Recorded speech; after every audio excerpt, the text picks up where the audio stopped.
Bajikan. Baiklah, di sini terlebih dahulu perkenalkan, nama saya Selen Belia sebagai pembawa acara pada hari ini.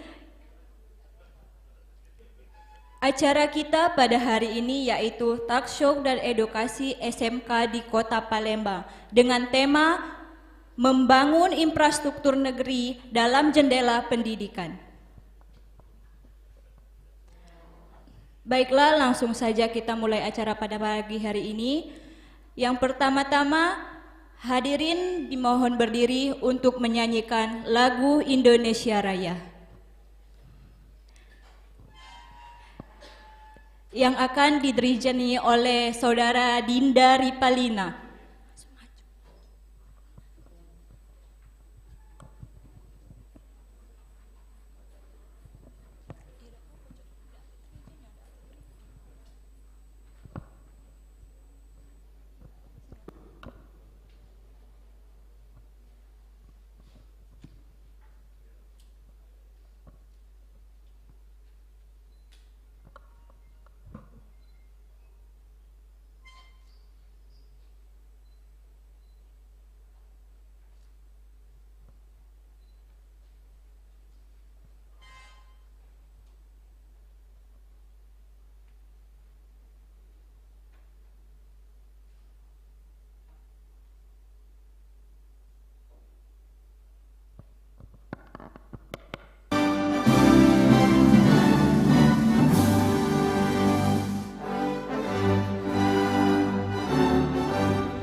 Peserta diharapkan duduk kembali.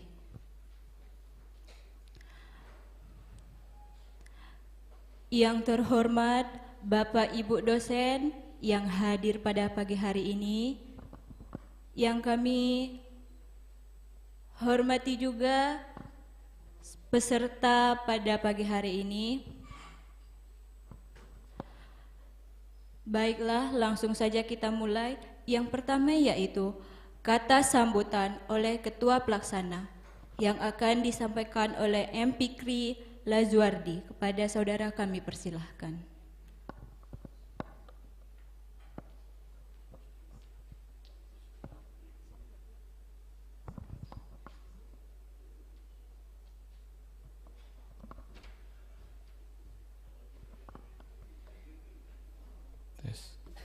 Baik, Assalamualaikum warahmatullahi wabarakatuh. Selamat pagi, salam sejahtera untuk kita semua. Yang terhormat Sekretaris Dinas PU Bina Marga dan Tata Ruang Provinsi Sumatera Selatan, Bapak Insinyur Ridwan MM beserta staf dan jajaran. Yang saya hormati Wakil Rektor Bidang Kemahasiswaan, Alumni dan Kerjasama, Ibu Yanti Pasmawati STMT. Saya hormati PJ Koordinator Wilayah FKMTSI Wilayah 4 M. Rizky Ramadhani. Kemudian yang saya cintai dan saya banggakan rekan-rekan wilayah FKMTSI Wilayah 4 dan adik-adik SMK Sepalembang yang hadir pada hari ini. Pertama-tama marilah kita panjatkan puji dan syukur kita kehadirat Allah SWT, karena pada hari ini dengan nikmat kesehatan kita dapat berkumpul pada kegiatan kita, yaitu talkshow dan edukasi SMK di Kota Palembang tentang keteknik sipilan. Kemudian saya ingin menyampaikan banyak terima kasih kepada Bapak, Ibu, kawan-kawan dan adik-adik yang hadir pada hari ini serta menyempatkan waktu untuk datang dan berbagi ilmu pada kegiatan hari ini. Saya juga ingin menyampaikan banyak terima kasih kepada rekan-rekan panitia yang hadir pada hari ini. Persiapan yang cukup ketat, hanya terbagi dari 1 minggu persiapan ini terhitung mepet, tapi pada hari ini alhamdulillah meskipun partisipasi tidak sebanyak yang kita harapkan, alhamdulillah pada hari ini kita telah berhasil melaksanakan salah satu rekomendasi eksternal bagi forum kita. Yang terakhir saya ingin menyampaikan semangat dan selamat kepada adik-adik yang hari ini datang untuk mengikuti kegiatan kita hari ini. Semoga apa yang disampaikan dan didapatkan pada hari ini dapat bermanfaat bagi kita semua. Akhir kata, saya mohon maaf bila pada hari ini, kegiatan hari ini kurang maksimal, banyak kesalahan. Kepada Allah saya mohon ampun. Saya tutup. Wassalamualaikum warahmatullahi wabarakatuh.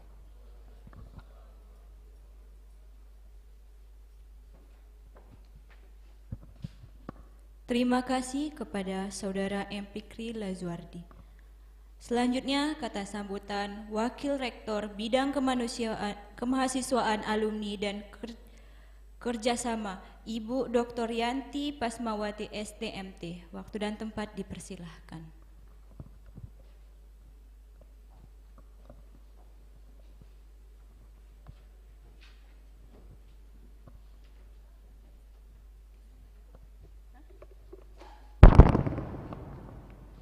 Bismillahirrahmanirrahim. Burung hinggap di dahan, pohon tinggi bernama rotan. Puji syukur saya panjatkan kepada Tuhan atas rahmat yang diberikan. Salat isi buah tomat, makannya di pinggir jalan. Saya sampaikan salam hormat bagi para hadirin sekalian. Assalamualaikum warahmatullahi wabarakatuh. Selamat pagi, salam sejahtera bagi kita semua. Yang saya hormati Sekretaris Dinas PU Bina Marga dan Tata Ruang Provinsi Sumatera Selatan, Bapak Insinyur Ridwan Magister Manajemen beserta jajarannya. Yang saya hormati perwakilan Dinas Pendidikan, yang saya hormati Bapak Ibu guru pendamping dari SMK 4 Palembang, SMK 2 Palembang, dan SMK Teknologi Nasional. Yang saya hormati Bapak Ibu dosen dari seluruh program studi teknik sipil di lingkungan Untas Bina Dharma dan perguruan tinggi lainnya, dan juga panitia yang sudah menyelenggarakan, mempersiapkan kegiatan pada hari ini. Bapak Ibu, para hadirin sekalian, adik-adik siswa yang saya cintai, bahwa kita ketahui pembangunan di Indonesia saat ini berkembang cepat, sangat maju. Namun pembangunan ini bukanlah hanya tanggung jawab dari pemerintahan saja, tetapi juga harus kerjasama dan kolaborasi dengan perusahaan swasta maupun kita semua yang ada di sini. Kita ketahui juga bahwa pembangunan itu tidak juga kita lihat keberhasilannya dari jumlahnya saja atau kuantitas pembangunan, namun juga harus pembangunan yang berkelanjutan. Artinya apa? Pembangunan itu tidak hanya dibangun dan selesai, namun juga harus diperhatikan beberapa dampak terhadap lingkungan maupun sosial. Bapak Ibu sekalian, peserta yang pada hari ini hadir di sini, sebagai informasi, dan kita juga ketahui bahwa perkembangan teknologi itu sangat pesat sekali, dan kita harus adaptif terhadap teknologi. Begitu juga di sini hadir teman-teman dari SMK maupun juga perguruan tinggi. Jadi tidak bisa sekarang kita tidak mau mengikuti perkembangan dan tidak mau belajar. Nah, saya beberapa tahun lalu ada cerita cukup lama berada di lab product development mengenai pengembangan teknologi 3D printing. Nah, teknologi 3D printing ini awalnya hanya menggunakan material seperti resin, filamen atau plastik. Ya, ternyata tidak hanya dalam hal di produk inovatif saja, untuk prototipe kecil-kecilnya saja, tetapi ini sudah berkembang di bidang konstruksi. Jadi kebetulan saya kemarin beberapa tahun di Yogyakarta, dan juga ada dukungan dari Kementerian PUPR, Bapak Ibu, sebagai informasi juga, dan pasti mungkin sudah tahu bahwa di Jogja itu ada namanya perumahan tapak kalau nggak salah. Nah, perumahan tapak itu menggunakan teknologi 3D printing. Jadi kebetulan di beberapa perguruan tinggi yang ada di Jawa sudah menggunakan 3D printing ini dengan berbagai inovasi dan pengembangan bagaimana bisa digunakan untuk pembangunan perumahan. Jadi menggunakan material yang bukan plastik saja, karena sekarang bata pun juga bisa dari bahan plastik ya, bahan limbah. Nah, tadi yang saya sampaikan bahwa pembangunan juga harus berkelanjutan dengan memperhatikan dampak terhadap lingkungan. Nah, jadi di sini mungkin peran dari perguruan tinggi dan sekolah bagaimana bersama-sama melalui mini riset ya, mungkin diawali di laboratorium, bersama-sama bagaimana untuk bidang konstruksi dalam pembangunan, mungkin pembangunan yang kecil saja, material semen dan air ya, atau dengan tanah liat. Nah, itu bisa digunakan dengan memanfaatkan perkembangan teknologi seperti 3D printing yang saya sampaikan tadi. Jadi Bapak Ibu izin, sebenarnya yang pasti yang paling tahu adalah di bidang teknik sipil, namun dalam pembangunan ini tidak bisa hanya dibebankan di program studi mungkin arsitektur maupun teknik sipil, tetapi harus berkolaborasi dengan program studi informatika, sistem informasi, teknik industri, teknik elektro, karena teknologi ini juga kaitannya dengan beberapa teknologi yang ada di bidang konstruksi seperti itu. Secara keseluruhan harapan kami di perguruan tinggi, teknologi 3D printing di konstruksi ini kan pastinya memberi peluang yang besar, di mana pastinya dalam hal waktu dan biaya juga bisa lebih bisa efisiensi dari hal biaya dan waktu. Dan ini juga menjadi tantangan kita bersama, khususnya adik-adik siswa dan mahasiswa sebagai penerus bangsa yang akan membangun Indonesia, khususnya untuk dari berkembang, harapan kita menjadi negara maju ke depannya, dan saya yakin dengan bersama-sama kita bisa. Manis sayang anggur dan zaitun bercampur begitu banyak memberi khasiatnya, dengan terus membangun infrastruktur perekonomian berkembang pesat. Baiklah, terima kasih. Demikian sambutan dari saya dan juga sekaligus membuka acara pada hari ini. kegiatan talkshow dan edukasi SMK di Kota Palembang pada hari ini resmi dibuka. Wassalamualaikum warahmatullahi wabarakatuh. Terima kasih kepada Ibu Dr. Yanti Pasmawati STMT atas kata sambutannya.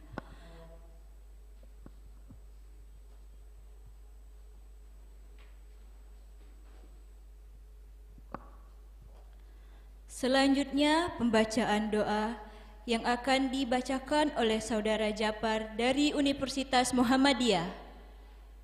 Waktu dan tempat dipersilahkan.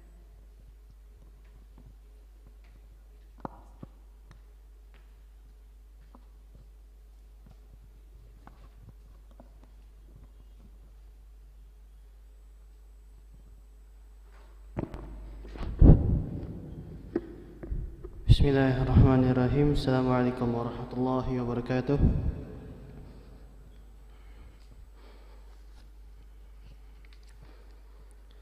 Alhamdulillahi zil jalali wa syari'il harami wal halali. Summa salatullahi ma'a salami ala nabi Mustafa tihami Muhammadil hadi minad dalali wa afdal sahbi khairi ali amma ba'd. Bismillahirrahmanirrahim. Alhamdulillahi rabbil alamin. Hamdan yuwafi wa yukafi umazidah.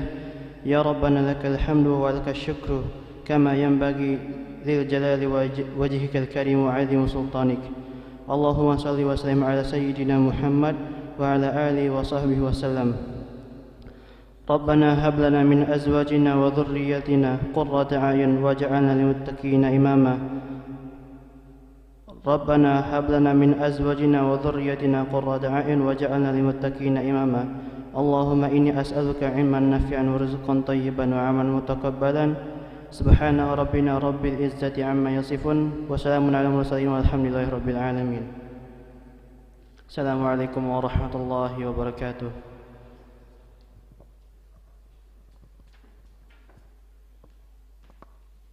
Selanjutnya, pembacaan kurikulum SIPI pemateri dan penyampaian materi yang akan dimoderatori oleh Ibu Insinyur Anggi Purnama Dewi STMT. Waktu dan tempat kami persilahkan.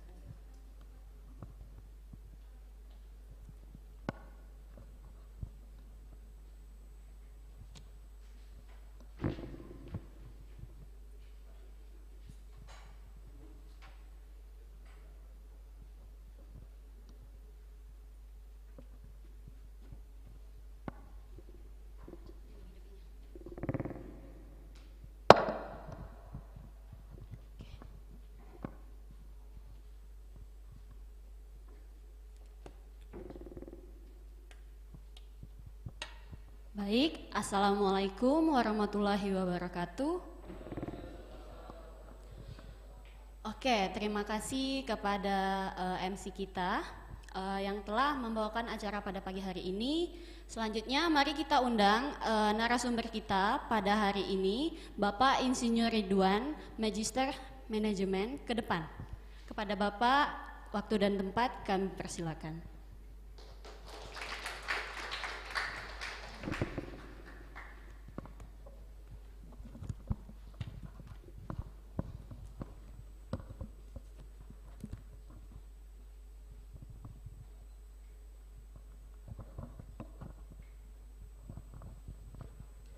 Oke, baik.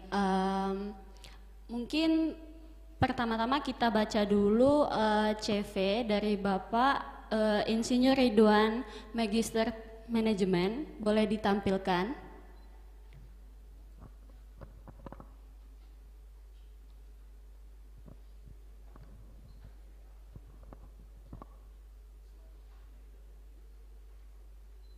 Baik, untuk CV-nya boleh ditampilkan.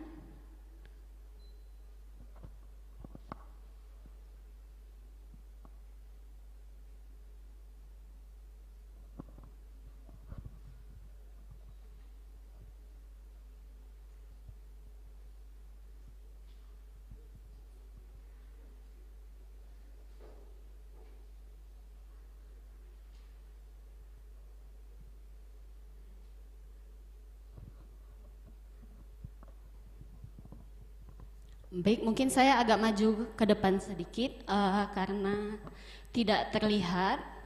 Baik, Bapak Insinyur Ridwan MM ini merupakan sekretaris dari Dinas PU Bina Marga dan Tata Ruang Provinsi Sumatera Selatan, di mana Bapak Ridwan ini memiliki jenjang pendidikan dari Teknik Sipil Universitas Sriwijaya.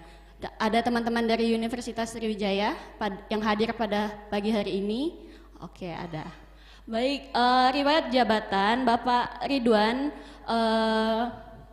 pernah menjabat sebagai Kasih Rekonstruksi Dinas Tata Kota Kota Palembang, kemudian Kasih Arsitektur Dinas Tata Kota Kota Palembang, Kasih Peruntukan Rencana Kota Dinas Tata Kota Kota Palembang, Kabid Pengukuran, Pemetaan dan Penerapan Sempadan Bangunan, Kepala Badan Penanaman Modal Daerah Kota Palembang, Kepala Bidang Pengembangan Jaringan Jalan Dinas PU Bina Marga dan Tata Ruang Provinsi Sumatera Selatan, Kepala UPTD Pusat Informasi Pengembangan Permukiman Bangunan dan Jasa Konstruksi Dinas Perumahan dan Kawasan Permukiman Provinsi Sumatera Selatan, Sekretaris Dinas Perumahan dan Kawasan Permukiman Provinsi Sumatera Selatan, selanjutnya Sekretaris Dinas PU Bina Marga dan Tata Ruang Provinsi Sumatera Selatan, di mana jabatan fungsional Bapak Analis Pembiayaan Infrastruktur Pekerjaan Umum dan Perumahan pada Dinas PU Bina Marga dan Tata Ruang. Baik, luar biasa sekali untuk riwayat pekerjaan dari narasumber kita, Bapak Insinyur Ridwan Magister Manajemen. Baiklah, sebelum memulai acara, saya senang sekali Anggi Purnamasari Dewi dapat memandu acara kita pada hari ini, yaitu Talkshow dan Edukasi SMK di Kota Palembang dengan tema Membangun Infrastruktur Negeri dalam Jendela Pendidikan. Baik, sesuai dengan tema acara kita, mari kita dengarkan materi dari narasumber kita sehingga kita bisa mengetahui bagaimana fondasi yang kuat untuk masa mendatang. Mari kita eksplorasi bersama. Kepada Bapak, waktu dan tempat kami persilahkan. Baik, bismillahirrahmanirrahim. Assalamualaikum warahmatullahi wabarakatuh.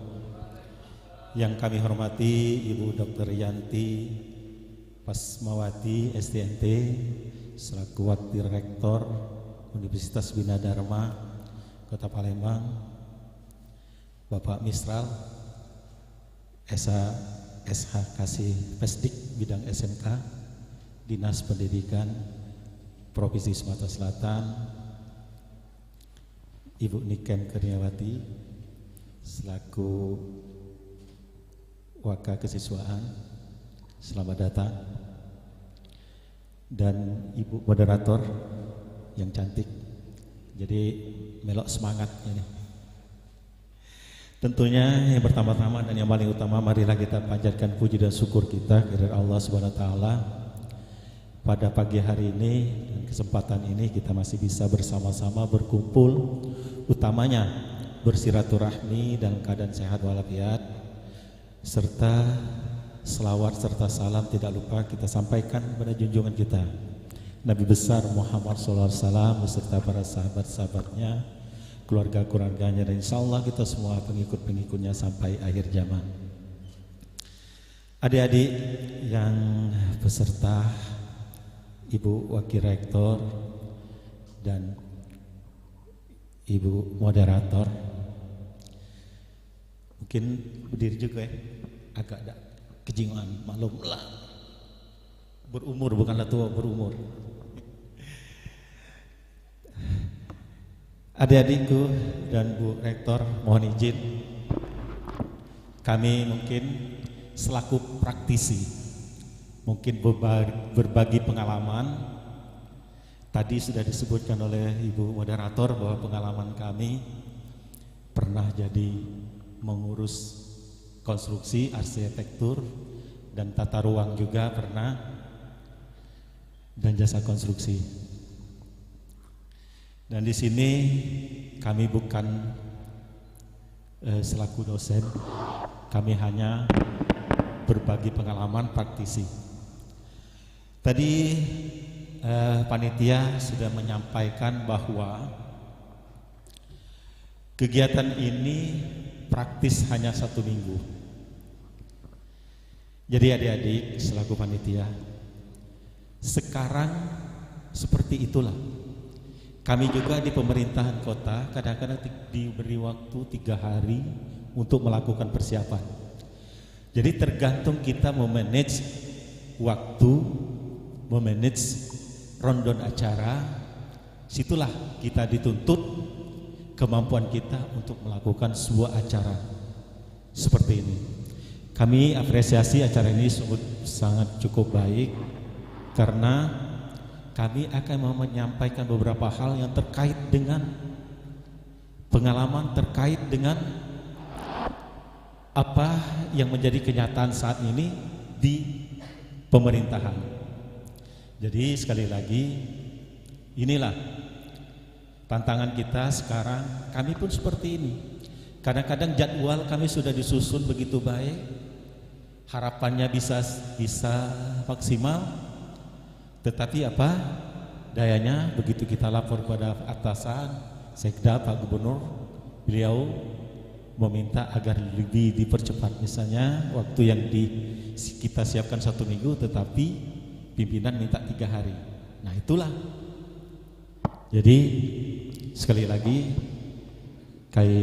kami bukan mengkritik panitia, tapi itulah kenyataan yang sekarang ini. Adik-adik sekalian, mungkin saya sekilas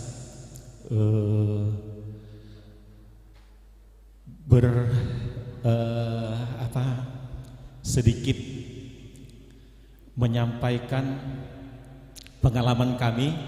Sebetulnya kalaupun misalnya siswa SMK ini banyak yang hadir, kami akan memberi semangat kepada adik-adik ini, utamanya SMK yang sudah kelas 12 atau ke-13 dan mahasiswa teknik sipil. Dulu pada saat saya dulu kelas 3 belum kelas 12 ya, menentukan untuk memasuki kuliah jenjang berikutnya, saya sebetulnya tidak kenal dengan teknik sipil. Begitu memilih pilihan, teknik tambang saya tahu, teknik elektro saya tahu, kimia saya tahu, teknik sipil saya tidak tahu. Sebetulnya keinginan saya arsitek. Nah, karena tidak ada di Unsri arsitek, saya mencoba untuk memilih teknik sipil. Rupanya pada saat itu teknik sipil yang berminat hampir mencapai 300, 240-an sekian. Sementara kuota hanya 19 orang. 11-nya PMDK, kalau dulu PMDK masuk tes, masuk perguruan tinggi dapat tes. Artinya kuota 19 orang diperebutkan oleh 200 orang yang berminat. Dan alhamdulillah saya termasuk 19 orang. Begitu masuk, begitu bangganya saya menjadi mahasiswa teknik sipil. Jadi adik-adik yang sekarang selaku mahasiswa teknik sipil tetap berbangga bahwa teknik sipil inilah kegiatannya, membangun negeri. Teknik sipil zaman dahulu dengan sekarang jauh beda, adik-adik sekalian.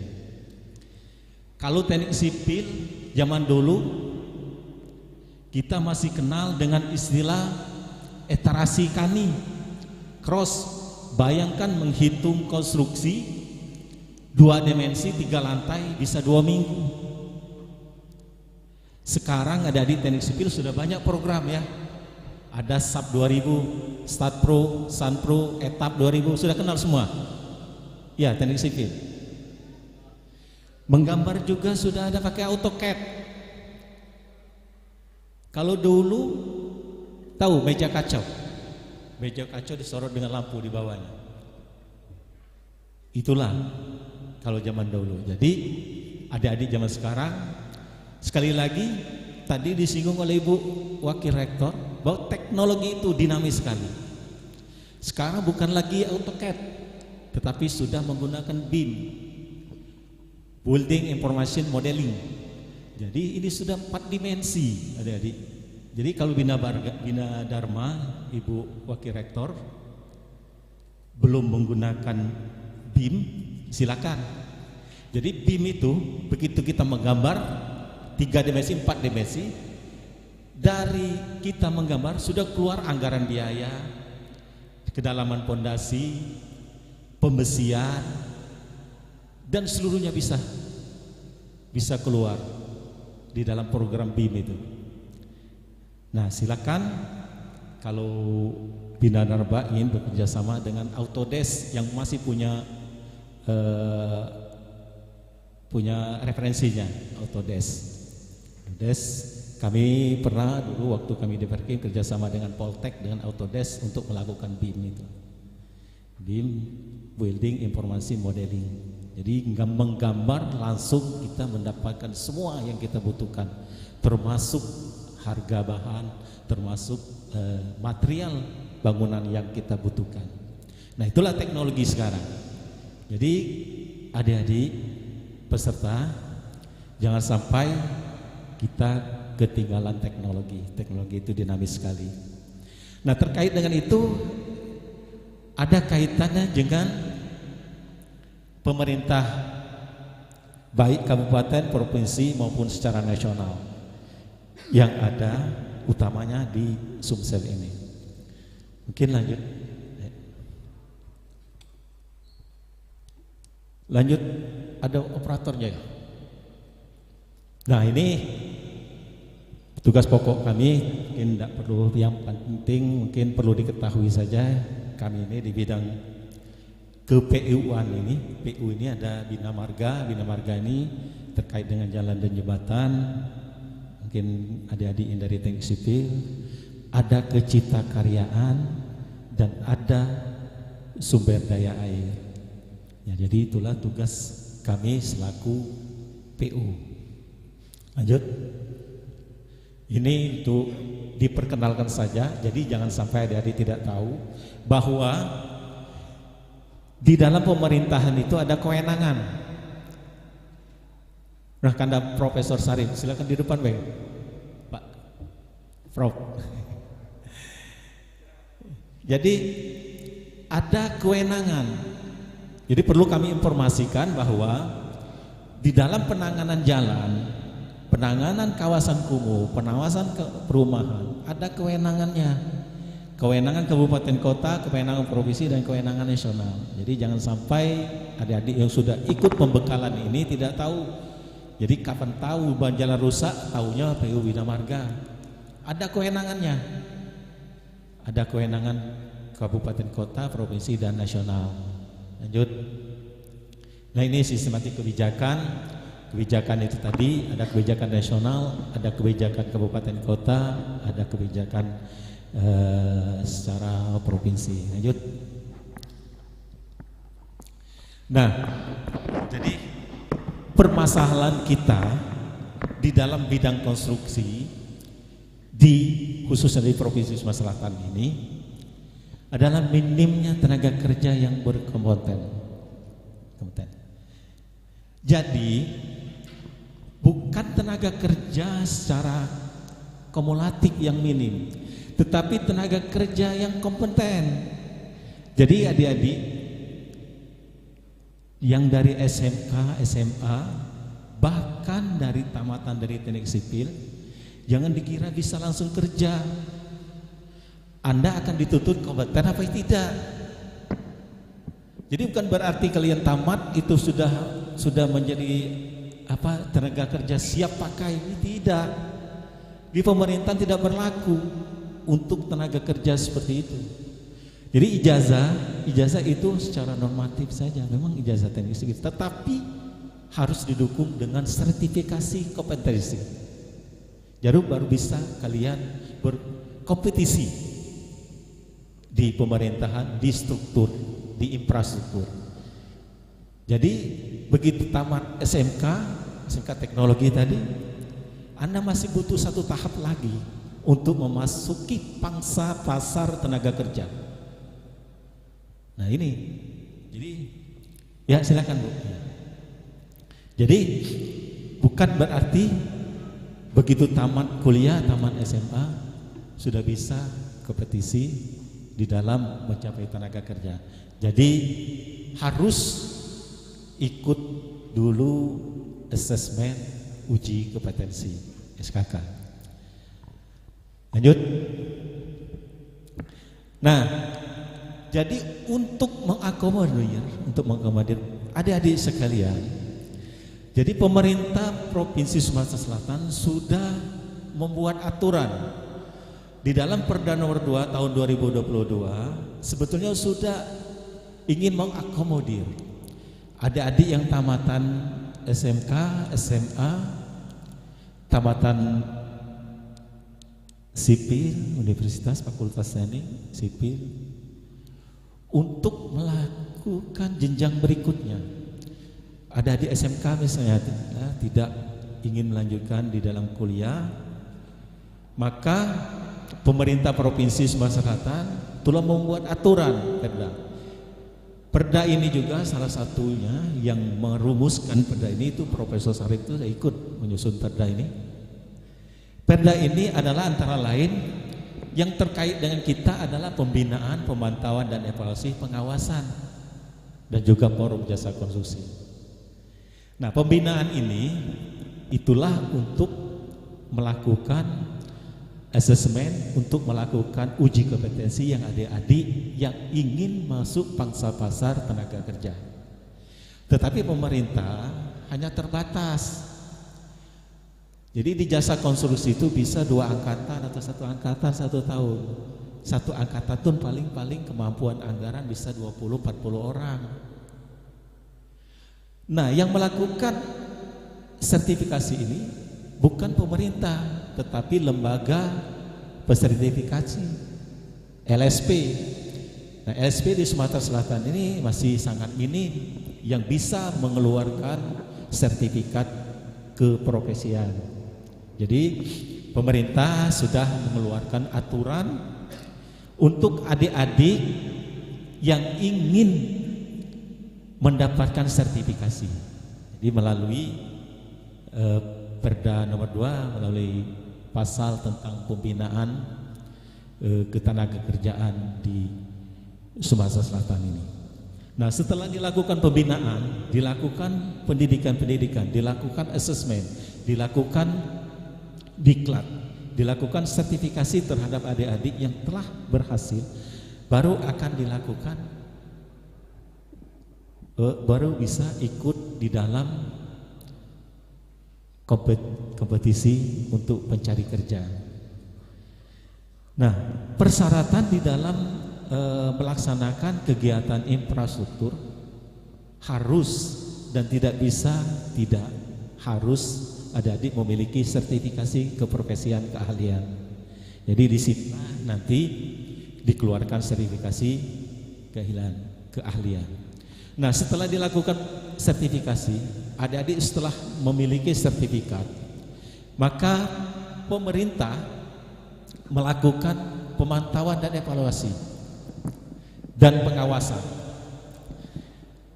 Nah, jadi di dalam kegiatan untuk pembangunan infrastruktur, kami pemerintah memantau dan mengevaluasi, mengawasi benar tak kegiatan di pemerintah Provinsi Sumatera Selatan ini yang tenaga kerjanya memiliki sertifikat kompetensi. Nah, ini kami verifikasi kebenarannya.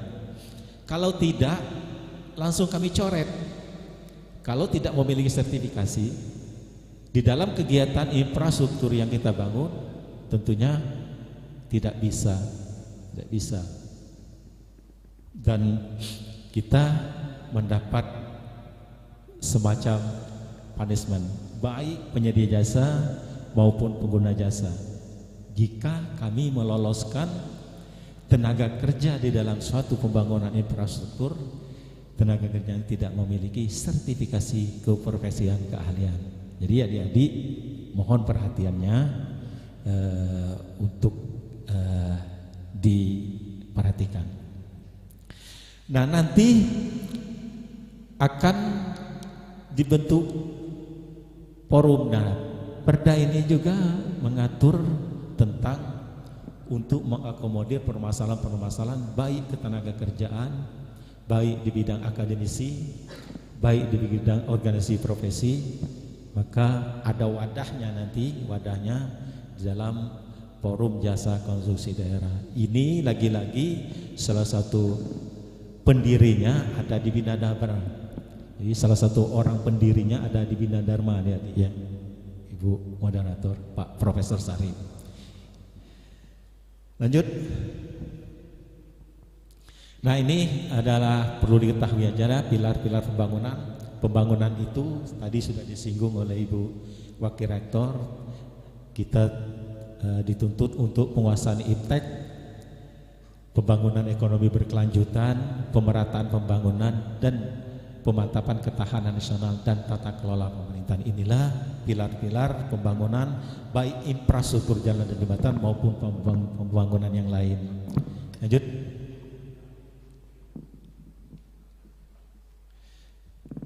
Nah, jadi perlu ada diketahui di dalam kerangka pembangunan ini yang perlu kita persiapkan. Yang pertama,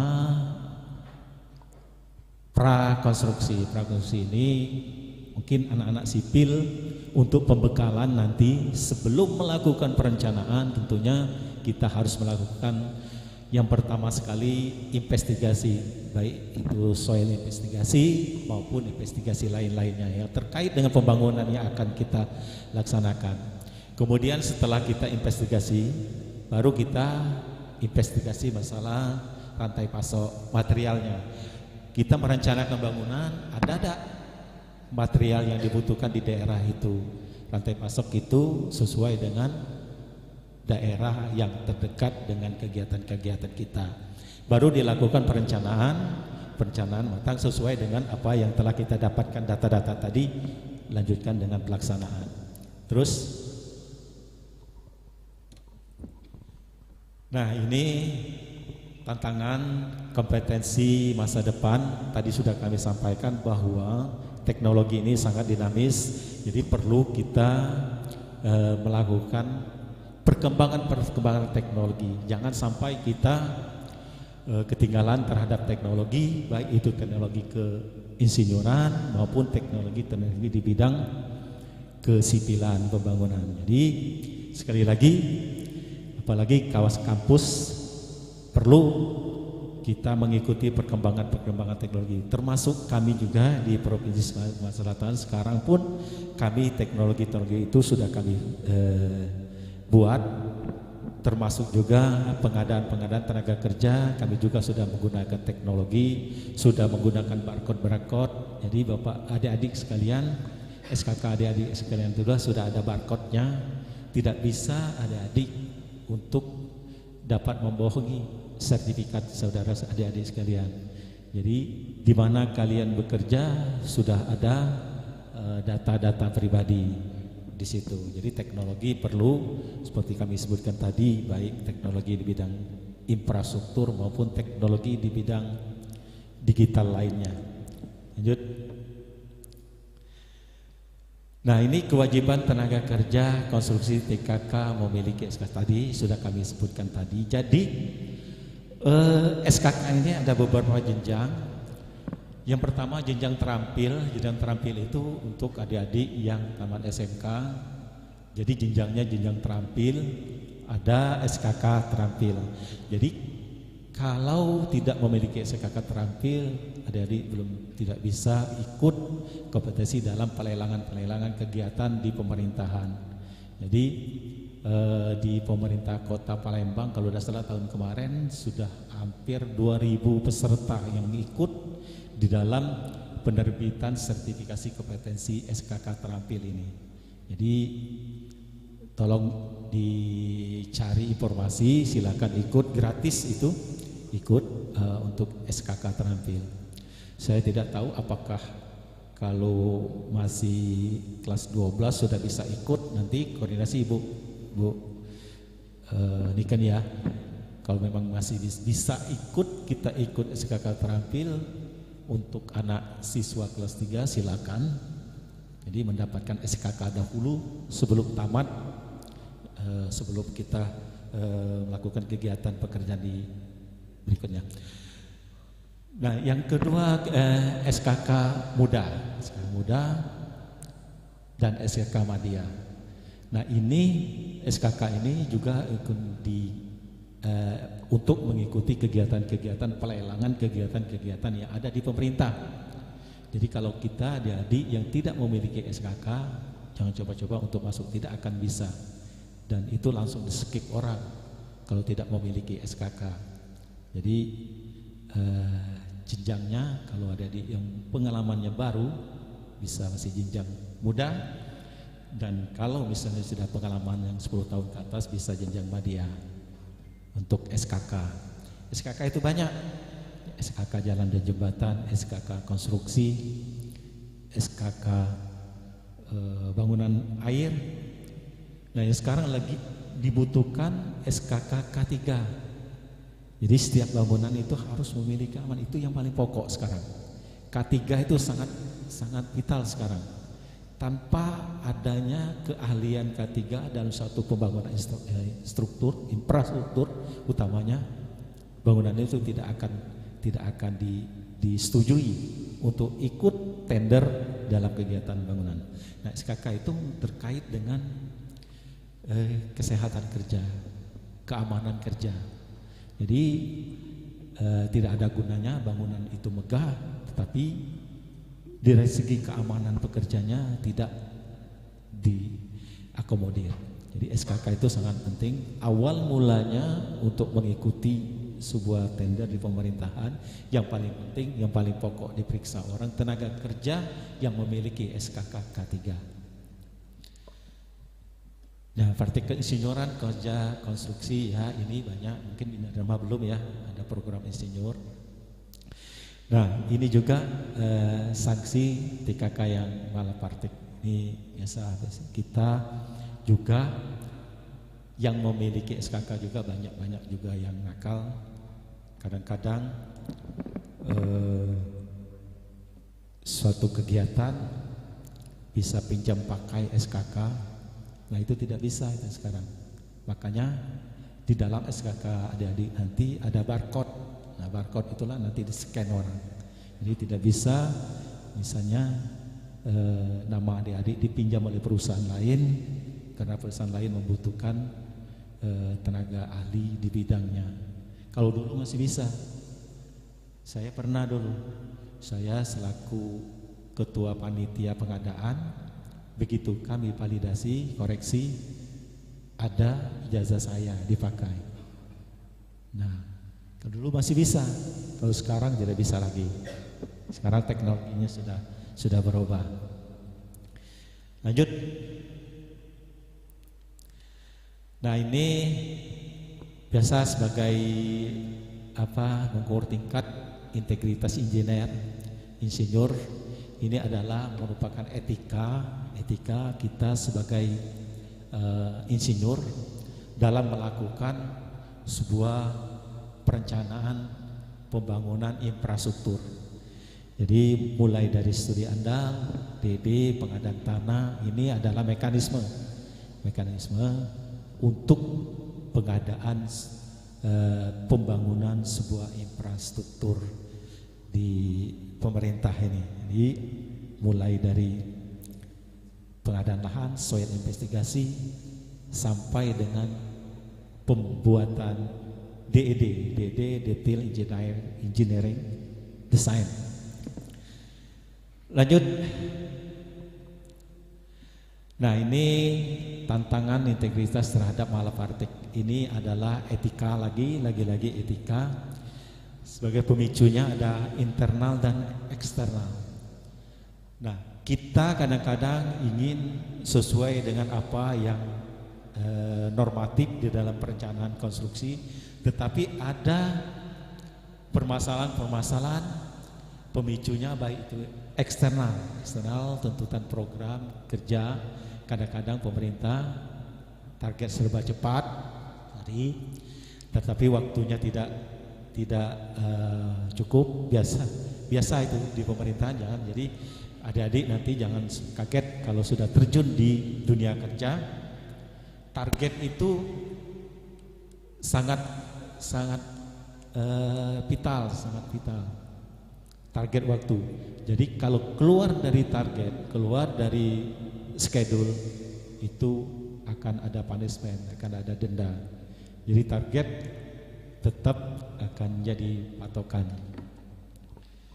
Jadi kerjasama antar lembaga, kurangnya kolaborasi, ketersediaan sistem pendanaan, ya ini memang biasa, dan sinkronisasi antar regulasi, manajemen bidang data dan kebencanaan. Ini faktor-faktor eksternal yang memicu tantangan integritas kita di dalam pembangunan infrastruktur. Pemicu internalnya itulah adalah kemampuan kita kurang mengupdate teknologi, kurang mengikuti perkembangan teknologi. Itu pemicu tantangan integritas internal dari diri kita sendiri. Lanjut. Ini jadi kita selaku perencana, manusia sebagai agen penguatan teknologi. Jadi yang pertama kita mengasah kemampuan intelijensi kita. Jadi kecerdasan berpikir, empati kita terhadap apa yang akan kita kerjakan. Nah, jangan lupa spiritual tetap mendukung kegiatan kita untuk melakukan apa yang itu disiplin, visi, dan tujuan terhadap apa yang akan kita laksanakan nanti. Nah, itu sehingga kalau ini semua kita terapkan di dalam kegiatan kita nanti di lapangan kerja sehari-hari, normatif, idealnya tentu apa yang kita harapkan terhadap pembangunan infrastruktur tentunya akan tercapai tepat standar, tepat operasi, tepat guna, tepat data, tepat analisis, tepat mutu, tepat waktu, tepat biaya, tepat sasaran, tepat tujuan, tepat manfaat, dan tepat hukum. Nah, karena adik-adik ini selaku mahasiswa dan siswa perlu dicerna, perlu dicermati hal-hal seperti ini. Kalau sudah masuk di dalam praktisi, hampir dipastikan 99% tidak akan tercapai. Ada 1, 2, 3, 4, 5, 6, 7, 8, 9, 10, 11, 12, 13, 14. Saya yakin tidak mungkin tercapai semuanya, tetapi paling tidak minimal bisa kita laksanakan apa yang kita harapkan. Utamanya tepat hukum. Kalau sudah tidak tepat hukum, sudah selesai kita. Nah, tepat hukum itu berentet. Kalau tidak tepat hukum, tentunya tepat manfaat juga bisa dilihat, tujuannya juga sudah bisa diperhatikan, sasarannya juga mempengaruhi, biaya juga bisa, waktu, analis data, guna, operasi, dan standar. Nah, ini kalau sudah tidak tepat hukum, semua yang ke atasnya pasti menjadi permasalahan di kemudian hari. Lanjut. Kewajiban pengguna tenaga konstruksi yang memiliki SKK tadi sudah kami jelaskan. Ini Undang-Undang Nomor 2 Tahun 2017 terkait dengan jasa konstruksi, juga turunannya seperti yang saya sampaikan di awal. Turunan daripada undang-undang ini, pemerintah daerah Provinsi Sumatera Selatan sudah menerbitkan Perda Nomor 2 Tahun 2022. Jadi terkait dengan SKK ini, jadi di dalam Perda itu adik-adik, kalau sudah memiliki SKK jangan khawatir. Di dalam Perda itu sudah mengakomodir semua tenaga kerja yang bersertifikasi di Sumatera Selatan wajib untuk digunakan untuk di Sumatera Selatan. Apabila di Sumatera Selatan tidak memiliki SKK yang dibutuhkan untuk kegiatan itu, bisa mengambil dari luar Provinsi Sumatera Selatan, tetapi tetap didampingi oleh pemilik SKK yang ada di Sumatera Selatan. Jadi Perda ini mengakomodir semua kegiatan struktur yang ada di Provinsi Sumatera Selatan ini, semuanya diharapkan menggunakan tenaga kerja yang ada di Sumatera Selatan. Jadi yang dari luar bisa kita filter untuk melakukan kompetisi di Provinsi Sumatera Selatan. Nah, jadi kalau SKK adik-adik di dalam kegiatan tersebut tidak memenuhi, boleh minta SKK dari luar, akan tetapi tetap didampingi oleh yang memiliki SKK yang ada di Sumatera Selatan. Termasuk juga rantai pasok. Rantai pasok itu material pendukung. Material pendukung untuk kegiatan pembangunan yang ada di Sumatera Selatan diwajibkan untuk menggunakan material yang ada di Sumsel. Jadi diutamakan menggunakan material yang ada di Sumsel dahulu, baru bisa menggunakan yang dari luar Sumsel. Nah itu Perda itu tujuannya untuk mengakomodir kita semua yang ada di Sumatera Selatan ini. Soalnya tenaga kerja kita di Sumsel ini lumayan banyak. Sekarang hampir kalau data dari Jakon sampai 2000 yang belum memiliki SKK. Jadi tamat kuliah, tamat SMA, tapi belum memiliki SKK. Nanti makanya beransur-ansur pemerintah melakukan asesmen, melakukan diklat untuk penerbitan SKK. Kalau terampil tingkat SMA, baik pemerintah kota maupun provinsi sudah melakukan hal seperti itu. Dan untuk SKK tingkat muda dan madya, kalau misalnya mendesak, kalau misalnya tidak terakomodir oleh pemerintah, silakan secara mandiri, bisa secara mandiri. RSP di Palembang ini ada beberapa, ada 3 kalau salah, untuk melakukan sertifikasi. Silakan mandiri tapi lumayan besar biayanya untuk sertifikasi. Lanjut. Nah, hak mendapatkan pengakuan dan peningkatan kompetensi kerja. Nah ini seperti yang kami jelaskan tadi, kalau adik-adik sudah memiliki SKK kompetensi ketenaga kerjaan, adik-adik berhak untuk ikut di dalam kompetisi pencari kerja. Jadi adik-adik berhak untuk ikut tender kegiatan pemerintah, dan nantinya swasta juga akan memberlakukan ini. Jadi sekali lagi adik-adik dituntut untuk harus memiliki kompetensi ketenaga kerjaan. Ini tinggal caranya ada, tadi saya sebutkan, ada yang bisa mandiri, ada yang bisa ikut program pemerintah. Program pemerintah tadi hanya terbatas tidak bisa diakomodir semuanya, beransur kita karena anggaran juga terbatas. Lanjut. Nah ini tadi sebagian sudah saya jelaskan bahwa penting dan manfaat SKK itu sebagai syarat utama bekerja di bidang jasa konstruksi, sebagai persyaratan pemenuhan ketersediaan tenaga kerja konstruksi untuk penetapan kualifikasi badan usaha, sebagai persyaratan penetapan kualifikasi badan usaha. Jadi harus jadi badan usaha, baik itu konsultan maupun kontraktor, kalau tenaga ahlinya tidak memiliki SKK, tidak memenuhi persyaratan, tidak akan bisa dipenuhi untuk pendirian sebuah usaha. Lanjut. Nah ini kondisi tenaga kerja konstruksi nasional kita.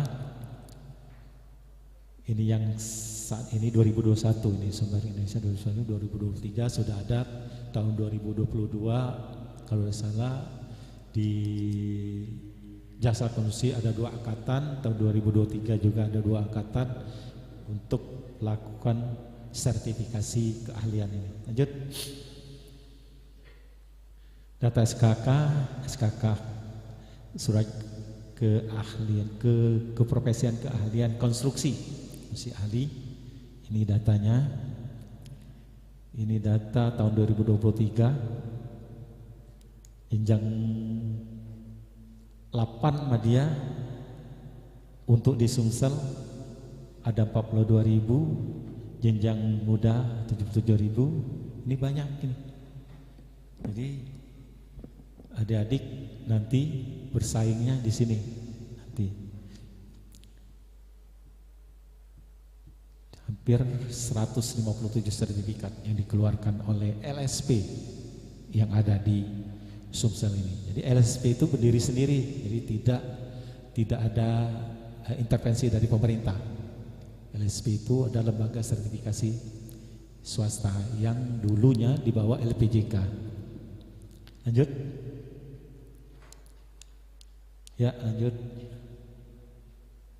Nah, jadi itulah informasi sedikit yang telah kami sampaikan terkait dengan kegiatan-kegiatan infrastruktur konstruksi yang ada di pemerintah. Dan ini berlaku untuk semua pemerintah. Tidak hanya pemerintah Sumatera Selatan, kabupaten kota di Sumatera Selatan, tapi seluruh Indonesia berlaku. Jadi bukan hanya di kita, SKK yang diterbitkan itu berlaku untuk seluruh Indonesia. Jadi adik-adik jangan khawatir, begitu sudah mendapat SKK itu berlakunya secara nasional. Bisa mengambil kegiatan di daerah lain dengan menggunakan SKK yang telah diterbitkan itu. Soalnya SKK itu diterbitkan oleh kementerian, LPJK di bawah kementerian PUPR. Mungkin itu yang dapat kami sampaikan. Lebih dan kurang kami mohon maaf. Kami akhiri, wabillahi taufiq wal hidayah. Assalamualaikum warahmatullahi wabarakatuh. Baik, kita berikan aplaus dulu kepada Bapak Insinyur Ridwan MM telah memberikan materi yang cukup menarik, Bapak ya. Di sini izinkan saya untuk merangkum sedikit dari penjelasan Bapak Ridwan. Di sini ada kewenangan masing-masing tiap misal jalan nasional itu ada kebijakan pemerintah pada suatu daerah yang memiliki kewenangan tertentu. Selanjutnya dalam penyelenggaraan jasa konstruksi untuk adik-adik siswa atau siswi SMK dan teman-teman mahasiswa sebelum melakukan terlibat dalam kegiatan konstruksi ada baiknya kita melakukan sertifikasi dahulu dari lembaga mandiri maupun lembaga dari pemerintah. Di sini ada LSP yang menaungi untuk kegiatan sertifikasi. Kemudian ada kerangka kerja konsep konstruksi di mana hal penting yang harus dilakukan adalah investigasi. Yang pertama adalah investigasi soil investigasi, selanjutnya baru kita lanjutkan untuk rencana kerja selanjutnya. Selanjutnya ada tantangan kerja ini. Di sini kita dituntut untuk mengikuti perkembangan teknologi seperti yang dijelaskan oleh Pak Ridwan tadi bahwa untuk menggambar ada baiknya sekarang teknologi itu udah berkembang pesat, misalkan BIM udah 4 dimensi. Selanjutnya untuk peserta, jika ada yang ingin ditanyakan silahkan kepada narasumber kita. Ada yang mau bertanya? Mungkin kita batasi 3 pertanyaan dulu. Silahkan. Diangkat tangannya aja. Oke. Dari Ketua Pelaksana ini, Mas Fikri.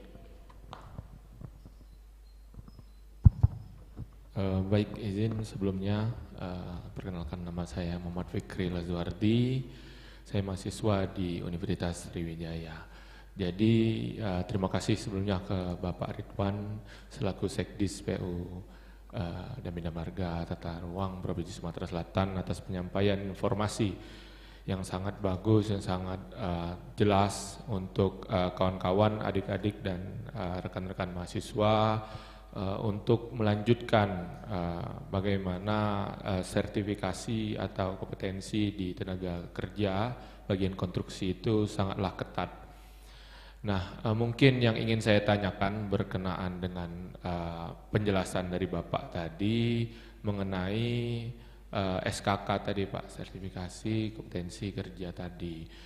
Nah, untuk masalah tender tadi, apakah sertifikasi itu sangat mempengaruhi ataupun menjadi faktor penting untuk memenangkan sebuah tender pekerjaan konstruksi, jenjang-jenjang dari SKK, apakah sangat menjadi faktor penentu keberhasilan dari suatu tender dalam konstruksi.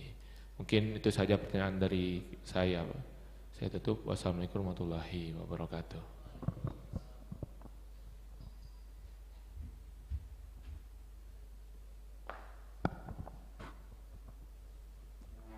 Baik, ada lagi pertanyaan selanjutnya. Silakan ini adik-adik siswa. Kalau ada yang mau ditanyakan kepada narasumber kita, silakan ditanyakan kepada ahlinya. Mungkin ada yang mau bertanya, Bapak gimana kalau mau ikut sertifikasi yang dari pemerintah? Apakah ada kuotanya? Kalau ada, gimana caranya? Ada yang mau ikut sertifikasi?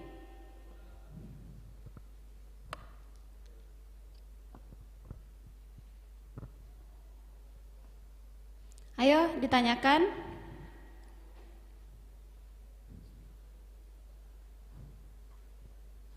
Mungkin dari kakak-kakaknya nih, teman-teman mahasiswa, ada yang mau bertanya? Baik, kalau misalkan belum ada, mungkin selagi memikirkan pertanyaan, kita dengarkan dulu jawaban dari pertanyaan Mas Fikri. Kepada Bapak, kami persilakan. Baik, terima kasih Anida Fikri. Semester berapa, Dek?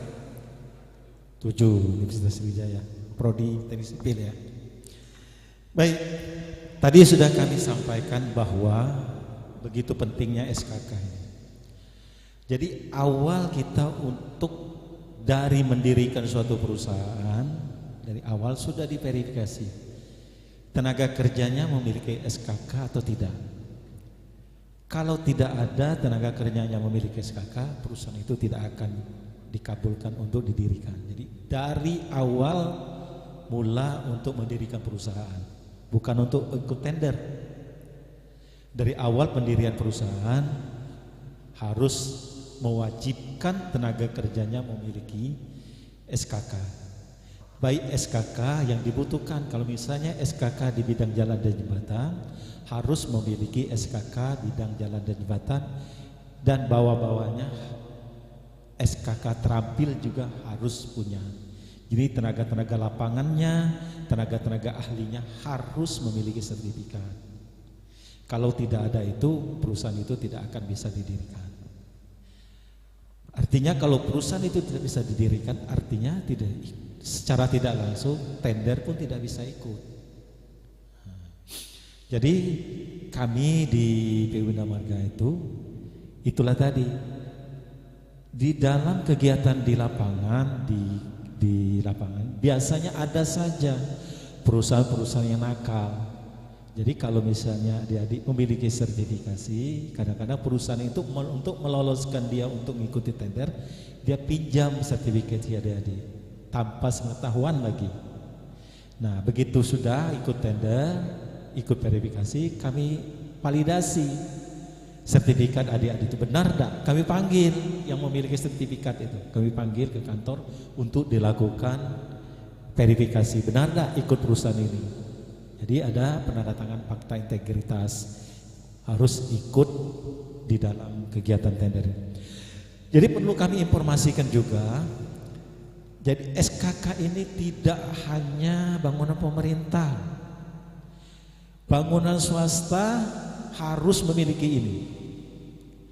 Jadi untuk mengurus PBG, bangunan ruko, bangunan tempat tinggal yang 2 lantai, harus digambar, harus dihitung konstruksinya oleh adik-adik yang memiliki SKK.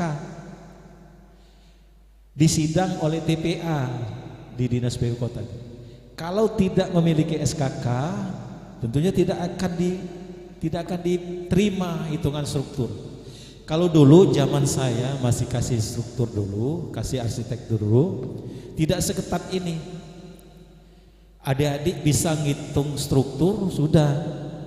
Nak bangunan berapa lantai, ruko 3 lantai, 4 lantai, yang penting ada perhitungan struktur sudah kami terima. Gambar arsiteknya pun kadang-kadang anak-anak STM yang gambar, bahkan ada anak SMA yang gambar bangunan. Bisa itu. Tapi sekarang tidak bisa lagi. Yang gambar arsitek yang ber-SKK, yang ngitung struktur bangunan yang 2 lantai 100 meter ke atas, 2 lantai, yang menghitung konstruksi harus teknik sipil yang memiliki SKK. Jadi tidak bisa lagi. Ini harus. Jadi bukan hanya bangunan pemerintah, tetapi bangunan swasta juga diwajibkan adik-adik memiliki SKK untuk terjun di lapangan. Nah, jadi hitungan adik-adik itu nanti dinilai oleh TPA, tim penilai ahli.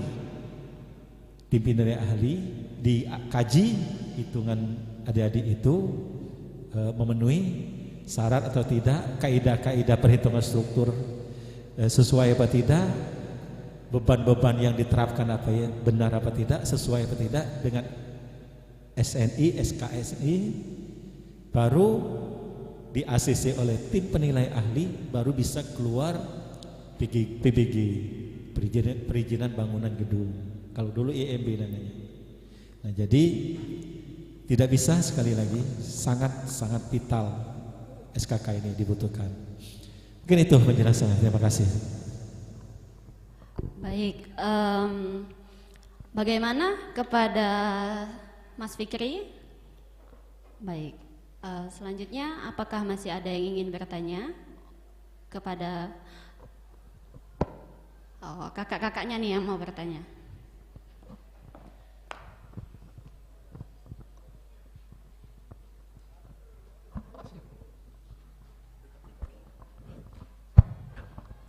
Izin Pak, sebelumnya ingin bertanya. Berarti jika kami ini yang fresh graduate yang baru lulus itu tidak bisa ikut di bidang PU ya Pak, kalau kami tidak memiliki SKK Pak.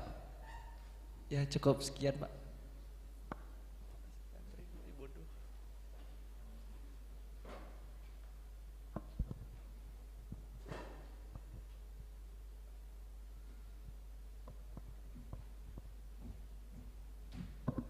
Baik, sementara ada lagi yang mau bertanya?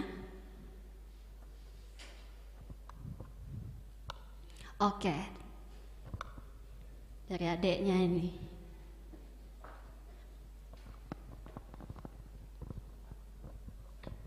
Baiklah, Assalamualaikum warahmatullahi wabarakatuh. Perkenalkan, nama saya Muhammad David Dwi Saputra dari SMK Teknologi Nasional. Izin Bapak, saya mau bertanya, apakah dengan adanya SKK benar-benar dapat membantu kita dalam di dunia kerja Pak? Baiklah, sekian pertanyaan saya.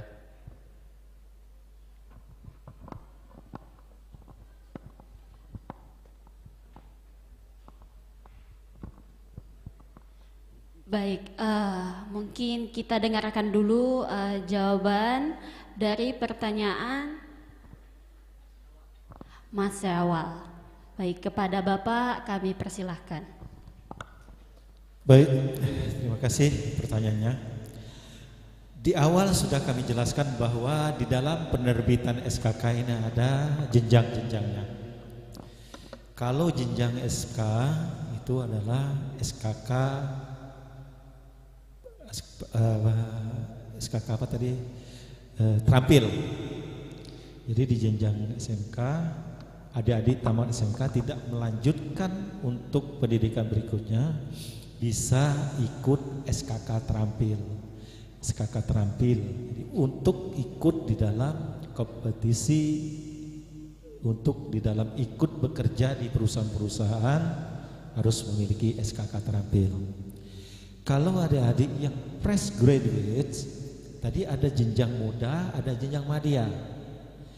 Jadi utamanya wajib memiliki SKK. Jadi setiap baru tamat kalau ingin bekerja di perusahaan dan swasta tadi untuk berkompetisi untuk infrastruktur, untuk bangunan-bangunan swasta harus memiliki SKK.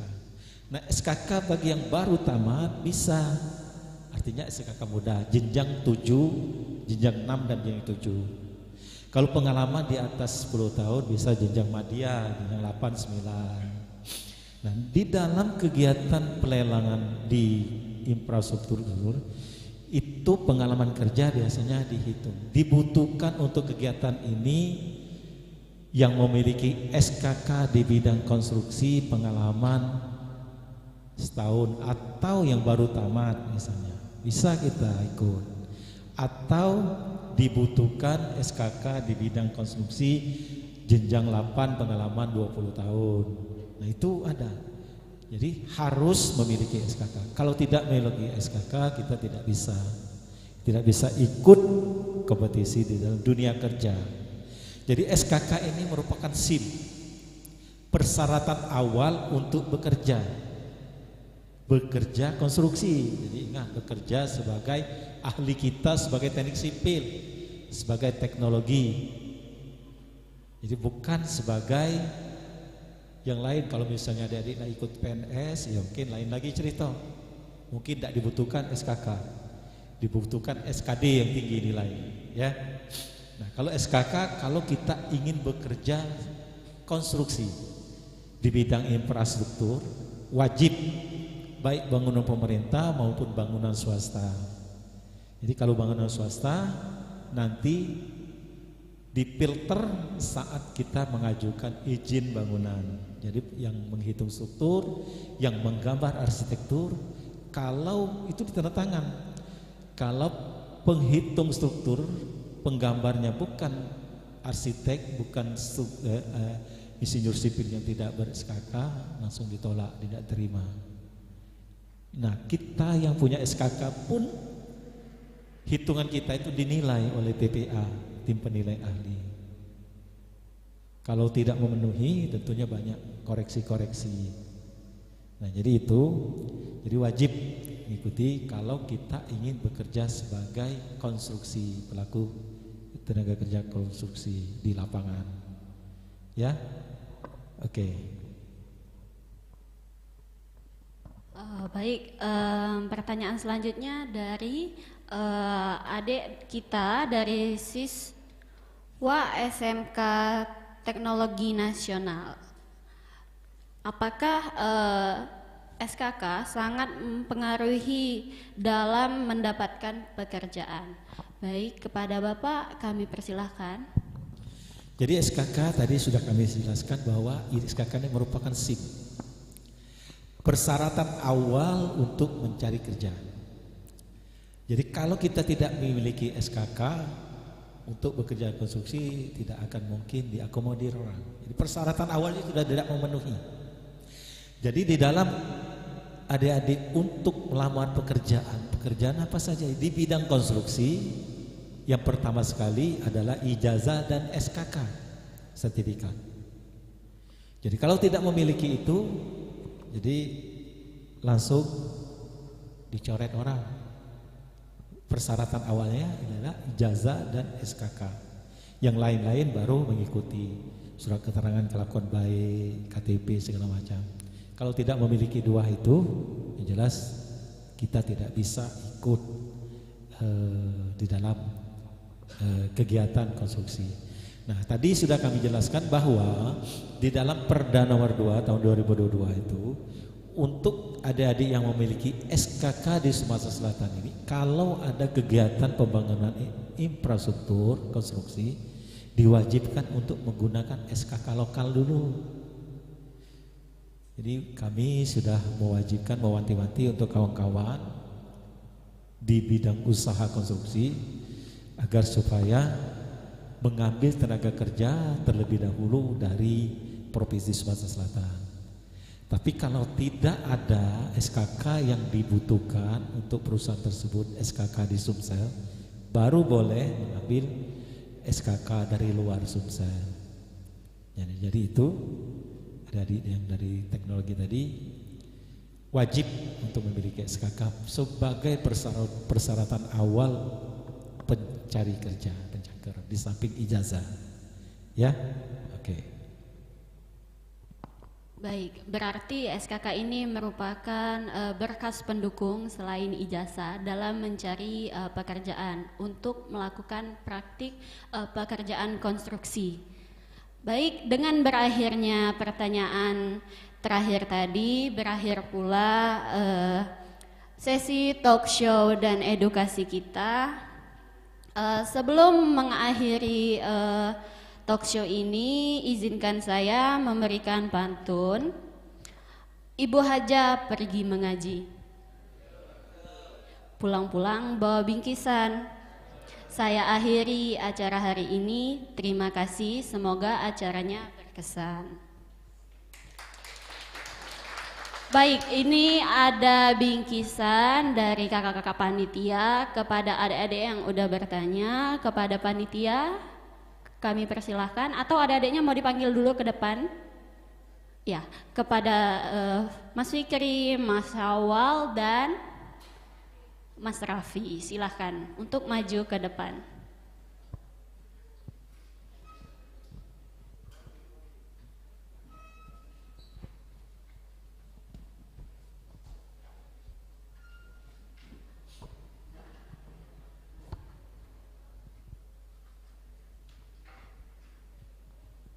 Oke, di mana? Panitia?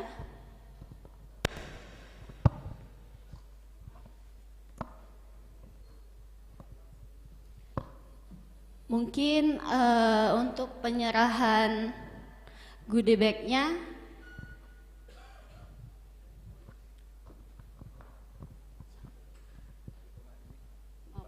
baik, kepada Bapak Insinyur Ridwan MM kami persilakan untuk memberikan goodie bag dari kakak-kakak panitia.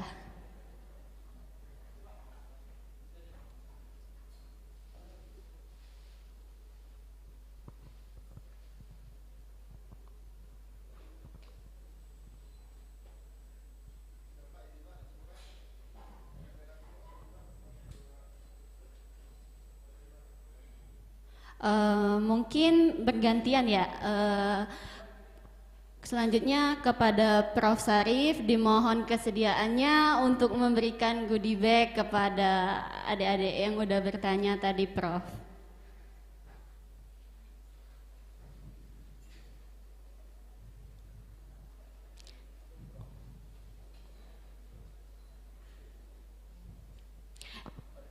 Itu Prof. Kepada Mas Syawal yang dari mau difoto, Prof. Perwakilan Dinas Pendidikan siapa namanya?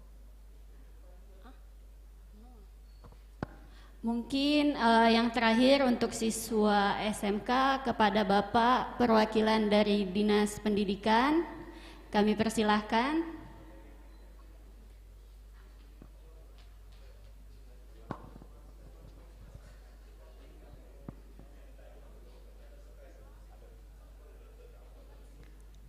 Ya, difoto dulu. Baik, mungkin kita ada sesi foto bersama dengan yang bertanya.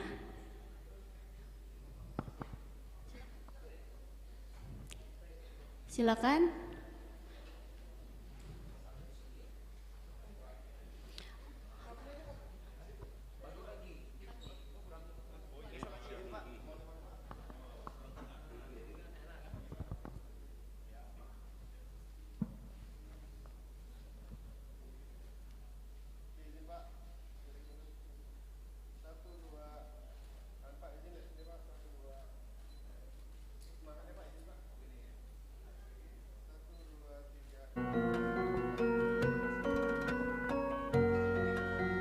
Baik, terima kasih kepada Bapak Ridwan. Kami persilahkan untuk kembali ke tempatnya.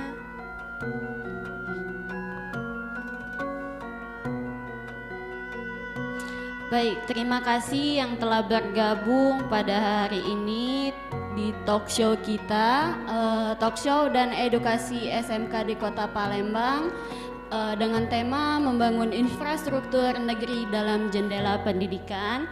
Terima kasih kepada siswa SMK Teknologi Nasional dan ibu yang mendampingi. Kemudian terima kasih pula kepada perwakilan dari Universitas Sriwijaya, Universitas IBA, Universitas Muhammadiyah Palembang, serta dari Bapak dari Dinas PU Bina Marga dan Tata Ruang Provinsi Sumatera Selatan, serta dari Dinas Pendidikan Provinsi Sumatera Selatan. Terima kasih atas waktunya, Bapak. Baik, untuk mengakhiri acara kita, mari bersama kita menciptakan lingkungan belajar yang mendukung perkembangan generasi masa depan. Sampai jumpa di talk show berikutnya. Akhir kata, Taufik wal hidayah. Wassalamualaikum warahmatullahi wabarakatuh.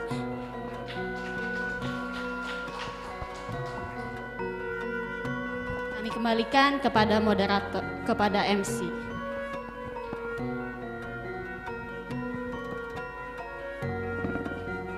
Terima kasih kepada moderator kita, yaitu Ibu Anggi Purnamasari Dewi STMT.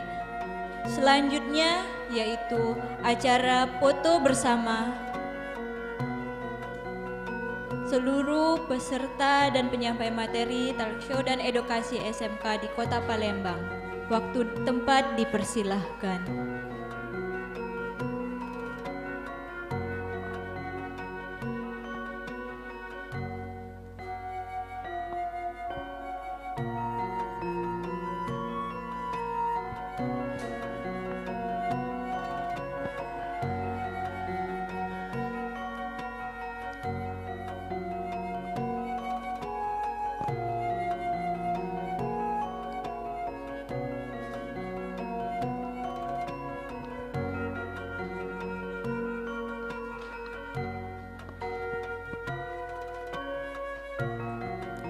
Kepada seluruh panitia harap merapat ke depan untuk acara sesi foto bersama.